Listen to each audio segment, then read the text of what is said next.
মুসলমানদের সামনে রয়েছে মহাবিজয়।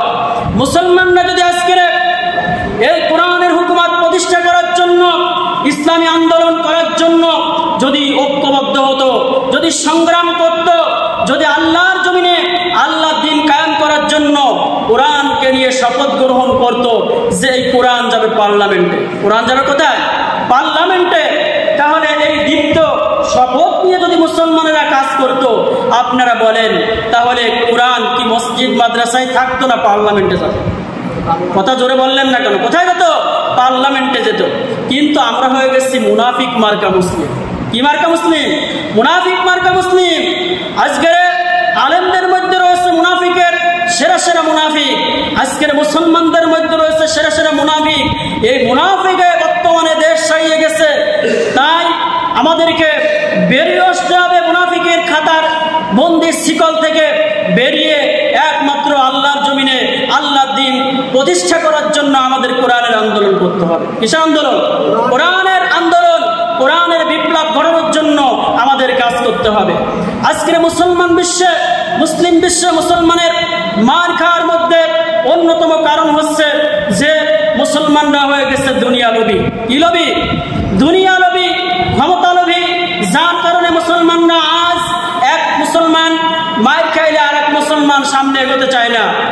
আজকের বর্তমান বিশ্বে, মুসলিম বিশ্বের অন্যতম শ্রেষ্ঠ নেতা রিসেপ তাইয়েব এরদোয়ান, তিনি হুঙ্কার ছাড়ছেন হিজবুল্লাহ লেবাননের গোষ্ঠী, তারা রকেট ছুড়ছে, তারা ওই ইসরায়েলি সন্ত্রাসী বাহিনীদের তারা হত্যা করতেছে। আল্লাহ রাব্বুল আলামিন এর জন্য বলেছেন যে ওমা লাকুম লা তুকাতিলুনা ফি সাবিলিল্লাহ, হে বিশ্বের মুসলমানরা তোমাদের কি হয়েছে? তোমরা কেন এক হচ্ছ না? তোমরা কেন কোরআন ধরতেছ না? তোমরা কেন আল্লাহর জমিনে আল্লাহর বিধান প্রতিষ্ঠা করার জন্য কাজ করতেছ না?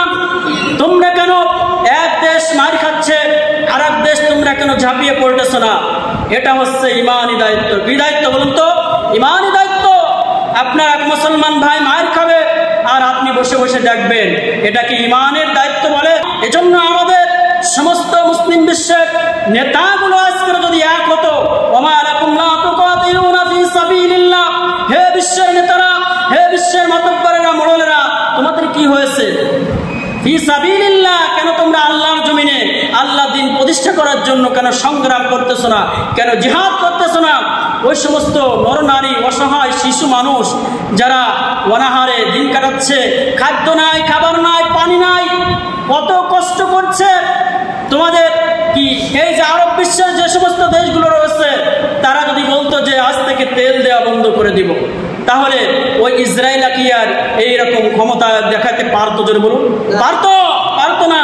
তো আজকের এই জন্য বলতেছি মুসলমানদের মধ্যে মুসলমানরাই শত্রু, মুসলমানরা আজকে এগিয়ে আসতেছে না, মুসলমানদের বিপদে মুসলমানরা এগিয়ে আসতেছে না।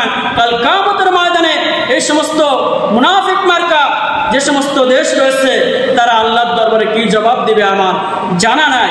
তো আল্লাহ রাব্বুল আলামিন ওয়াতাসিমু বিহাবলিল্লাহি জামিআন ওয়া লা তাফাররাকু বলছেন যে হে পৃথিবীর সকল মানুষেরা তোমরা সকলে এক হও। কি হও? এক হও। এক হয়ে তোমরা সংগ্রাম করো, এক হয়ে তোমরা অস্ত্র ধরো, এক হয়ে তোমরা যুদ্ধ করো। ওই সমস্ত কাফের, বেঈমান, নাস্তিক, মুরতাদদেরকে তোমরা কচু কাটা করে জাহান্নামে পাঠিয়ে দাও। কিন্তু সেই হিম্মত কোথায়? সেই সাহস কোথায়? সেই সাহস তো আমাদের আজকে নাই। সাহস আছে ওই আমাদের মুসলিম সেই নেতা রিসেপ তাইয়েব এরদোয়ানের। রিসেপ তাইয়েব এরদোয়ান আজকের যে হুঙ্কারগুলো ছাড়তেছে এটা মুসলিম বিশ্বের জন্য একটা বিষয়। আল্লাহ রাব্বুল আলামিন রিসেপ তাইয়েব এরদোয়ানকে আরো শক্তিশালী করে দিন। আল্লাহ রাব্বুল আলামিন হামাসকে শক্তিশালী করে দিন। আল্লাহ রাব্বুল আলামিন হিজবুল্লাহকে শক্তিশালী করে দিন। সমস্ত মুসলিম উম্মাহর মধ্যে যারা ইসলামের জন্য, কোরআনের জন্য, যারা আমাদের মুসলিম ভাই বোনদের জন্য কষ্ট স্বীকার করতেছেন, তাদের হিম্মত, তাদের শক্তি, তাদের সাহস